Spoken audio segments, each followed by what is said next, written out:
Welcome to the Program Design Podcast. I'm your host, Lauren Monique, teacher and curriculum writer turned program mentor and business strategist for coaches, educators, and online experts.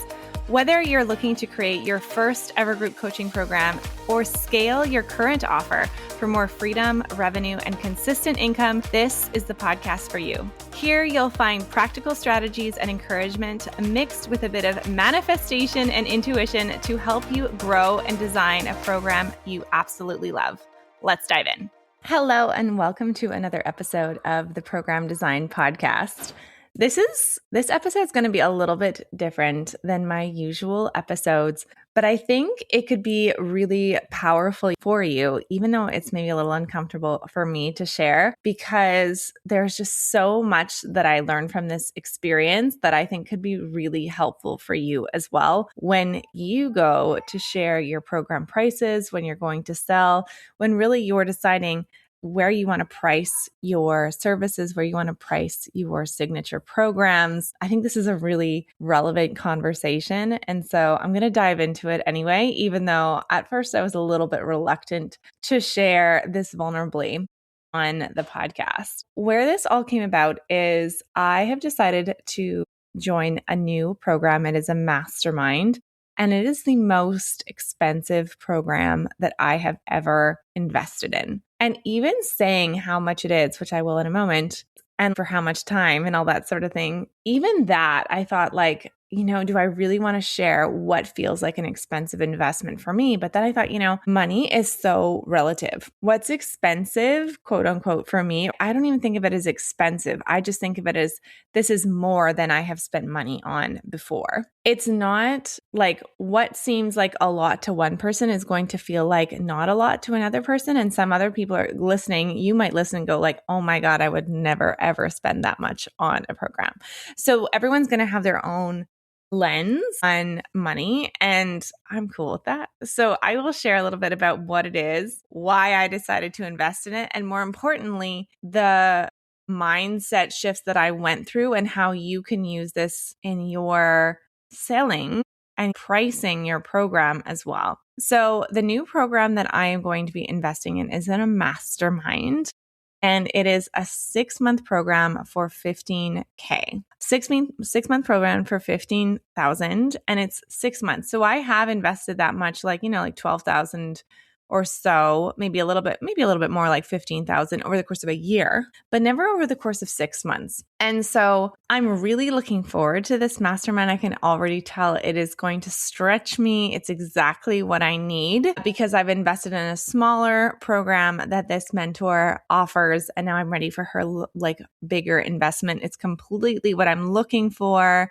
I knew immediately as soon as I discovered her that she will absolutely be my next mentor. It is everything that I like to create in my programs. It's personalized, it's bespoke. She really knows you and your business. There's one of the things that I love in my program right now are my monthly content reviews. So I actually look at people's submitted content and I give them reviews on it of how they can improve their content. So it's not just about learning, but it's really about giving that feedback. Like she does this in her program. So I'm loving it. Really excited to invest in it. I love her business model, everything that she's embodying. So for me, it really feels like a great fit. But it is more than I have ever spent on a 6-month program before. And when I was thinking about this investment, I was chatting with my friends in my peer mastermind, and I said, I really want to do it, but I also have this hesitation around how much I want to spend on it. And I feel there's a part of me that feels irresponsible spending this much money on something like this. And this has been a phrase that has come up for me a number of times. Anytime I go to invest in something that's bigger than anything I've invested in before, this phrase comes up for me. And I wonder if you have something like that comes up for you when you go to invest in something. And mine is, I feel irresponsible, or what if I'm being irresponsible? And I even remember a number of years ago now going to a live event, my first smaller group live event. And it was my first one where I had flown there. I was staying in a nice hotel. I was in a smaller group. I think there were 50 people in this event. And I remember we could ask questions and be coached. And I decided to ask a more vulnerable question. And I said, like, how do you move forward when even being here, I feel irresponsible being here when I could be at home with my kids, when I could be spending this money on my children, on my family, on my home. And it felt irresponsible spending it on my business.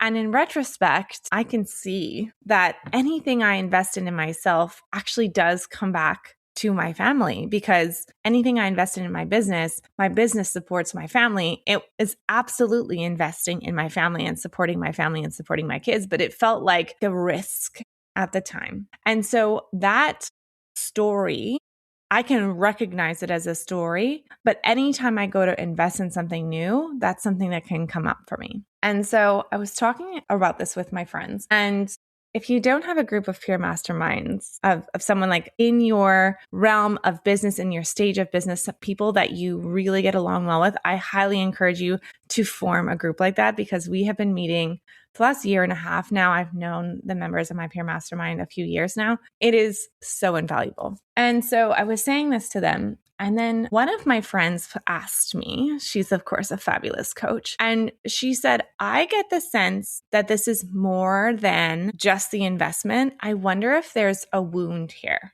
I wonder if there's something deeper that's coming up for you that's stopping you from wanting to do this. And that one question, and you can even think about that too, is the next time you go to make an investment, or you need to say your prices or something around money that's outside your comfort zone, is it just because it's outside your comfort zone, or is there something deeper coming up for you? And when I thought about it, and I sat with that question, I could feel a lot of resistance or like emotions coming up in my body. And I thought, okay, she must be onto something. I do think there's something here. And as I sat with it and I looked back, and this is what you can do, is if you ever feel like there's something coming up, oftentimes it comes from a previous experience that you have made it mean something when you were younger, that you are carrying forward into this moment. And so I was looking back at my experiences with money as a child,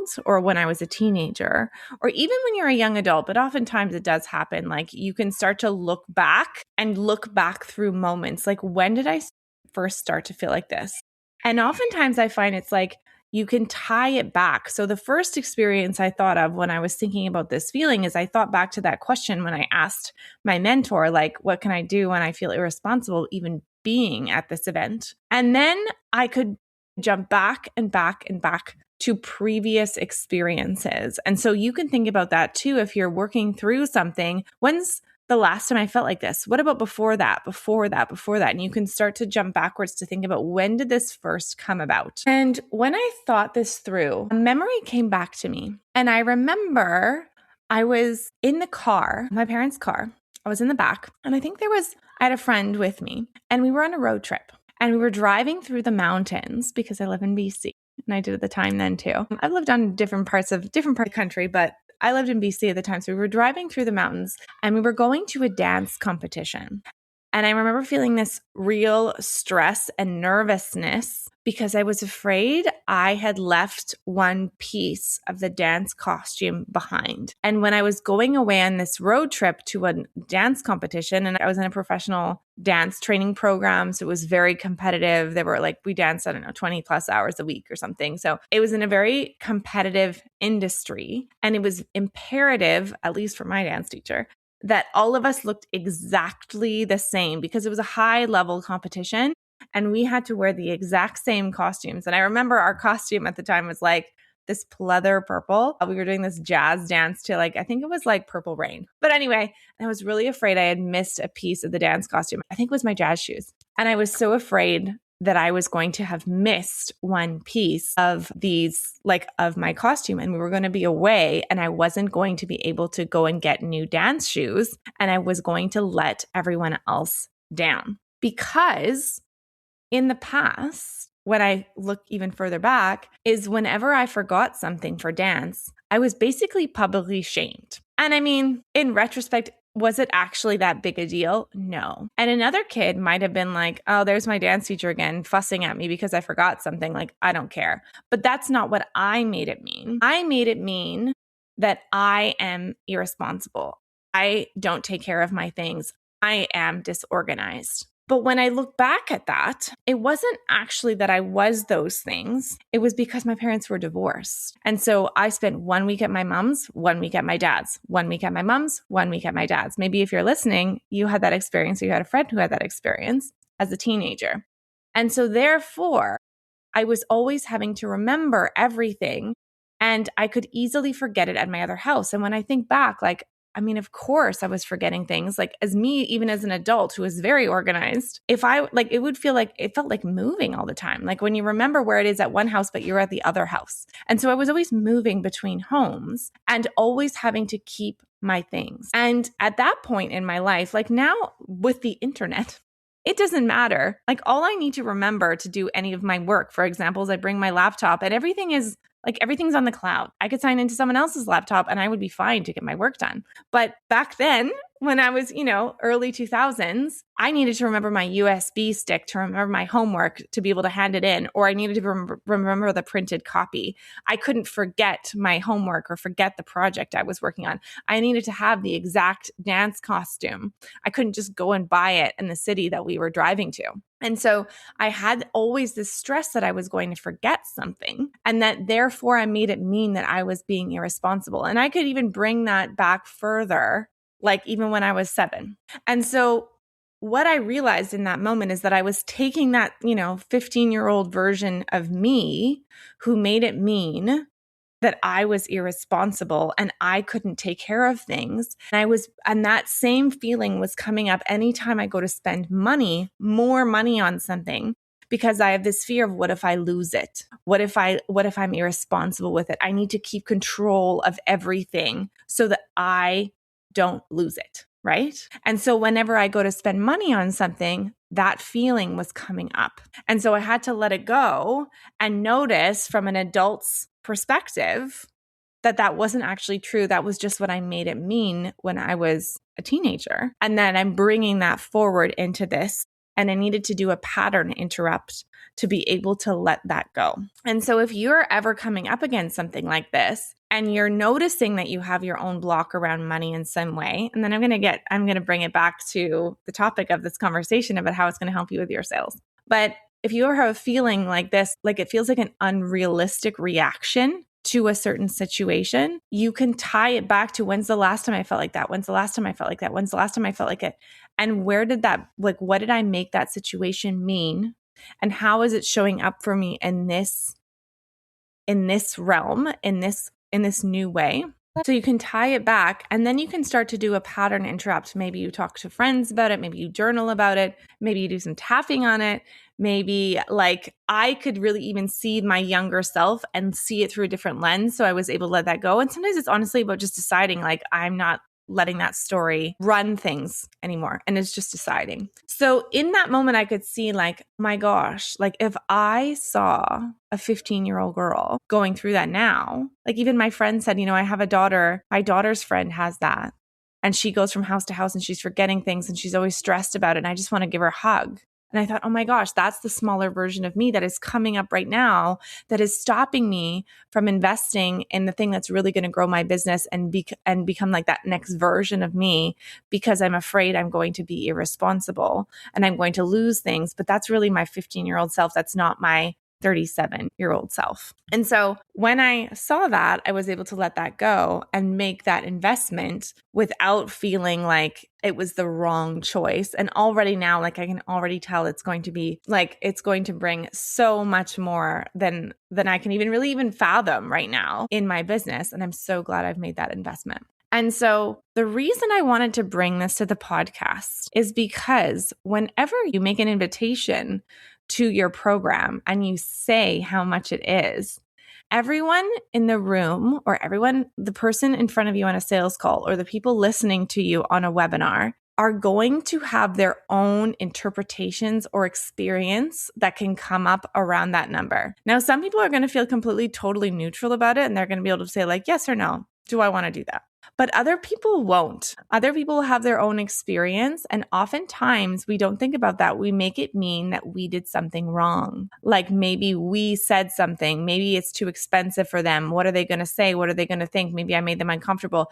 And we can make it mean something about ourselves. Maybe I didn't pitch it well. Maybe I didn't convey the value. Maybe blah, blah, blah, blah, blah. When actually it has nothing to do with us and everything to do with their own internal experience. So I remember when I was shadowing a counselor, she said something really profound to me. So when I was becoming a teacher, I was originally going to become a school counselor. I was accepted into my master's and everything, and I ended up being a coach, which is very similar and probably why I love working with therapists. So I was shadowing this counselor, and she said, the thing about parents when they come to you in school, if you ever have a difficult parent who comes to you and is in your face at school, because a lot of teachers deal with that, right? That often isn't just about you and the interaction they've had with you as the teacher. It often speaks more to their experience they had as a child in school, and they're bringing that into this experience. It really opened my mind when I was teaching because, of course, for me and for most people who become teachers, not always, but often have had really pleasant school experiences. They really enjoyed school. And so they're happy to become a teacher. And if you're listening to this podcast and you're anything like a lot of my clients, you were probably the kind of person who loved to get straight A's, work hard, achieve, like you liked school. Maybe not. Not everyone does, but a lot of times my clients do. But what I realized is just because I had that experience with school does not mean that a lot of my students' parents did. And so they were bringing that perspective and that lens to me. And they already thought like whatever they thought about school. I don't like school. Teachers are out to get you. It's a waste of time. Whatever meaning they made about school, they were bringing that to the classroom based on their experience at school. I'm stupid. My kid's stupid.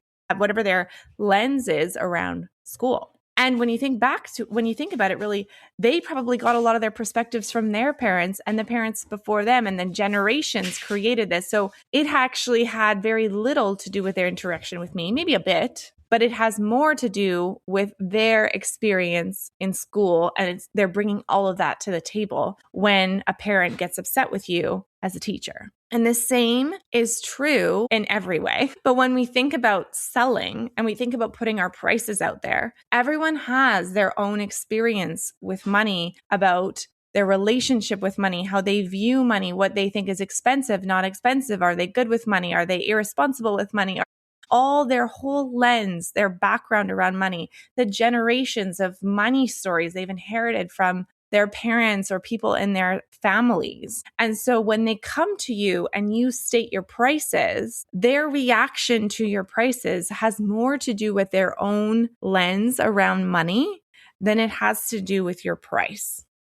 Does that make sense? And so instead of fearing what someone's reaction is going to be around your price, or lowering your price to make it more affordable or to make it more to make it the right, quote unquote, right price for people. There is no right price. There is no critic proof price. There is no price that is going to appease or work for everyone. And sometimes I know when I speak to my clients is they're bracing themselves. Like, what's someone going to say about my price? Or they might lower their price and thinking that someone might think it's too expensive. But really, it's about owning the price that's right for you, that feels like a strong, energetic exchange. And what I mean by that is that you don't feel like you're over delivering, that you don't feel resentful, that you feel good about the exchange, that someone is paying you for the service that you're providing. And so when you can have that lens and know that someone might react negatively, whatever, to the price you have. Maybe they ghost you because they are freaking out that they're making it mean like, I can never spend that much money. I'm bad with money. I have debt. Whatever they're saying about the money, it often doesn't have as much to do with you as it does with their relationship with money. And so if you can keep that lens and keep it neutral when you're selling, you can let go of that emotional charge when you say your prices, and you can just say, this is how much it is. Like, it's just a neutral. This is how much my program is. And it will make it feel so much easier when you're sharing your prices if this is something that comes up for you. So let's recap what we chatted about in this week's episode. So I invested in a mastermind. It was $15K for 6 months. And it helped me uncover this feeling that I've had a lot, which is anytime I went to go invest in something, I worried that I was being irresponsible, that I might lose it because I was so afraid of losing things when I was younger, because I did lose things and I did forget things. And what I made that mean is what I was bringing to my relationship with money now. And so when I could let go of that, now I can make more investments with full self-trust, that I know I can make the right choices, that I am good with money. I do make the right, not quote unquote the right, but I make the right investments for me, and I trust myself in the investments that I make. And when you start to feel that charge around something, maybe you're investing in something, when you say your price is something around money, you can notice that in your body and think to yourself, like, is this coming up from me now, or is this coming up from me from something in the past? And can you tie it back and look back and really like bounce back to memory after memory after memory, to the first initial memory that you have there, and start to let that go and start to realize, like, this is how it's showing up for me now, and how can I let go of that to be able to move forward in my business the way that I want to. And then the last thing that we chatted about is this shows just how much your prices and your client's reaction to your prices really have nothing to do with you. Maybe a little bit, but by and large, it's so much about their own experience. And so it's more about you standing strong in the price that you choose and letting people have their reactions to it, and deciding, this is where I want to be at my price. And if someone ghosts you, or someone doesn't like your price or whatever, that's often about their own experience or their own internal experience around money. Someone's going to say it's too expensive. Someone's going to say it's too cheap. Like, you're all going to have all sorts of reactions. And so you can just own your price and staying neutral in it, knowing that it's really more about them than it is about you. So I would love to hear, if you found this one helpful, do send me a DM. I would love to hear any reactions, any ahas, any thoughts you had in listening to this week's episode. And I will see you on next week's episode of the Program Design Podcast.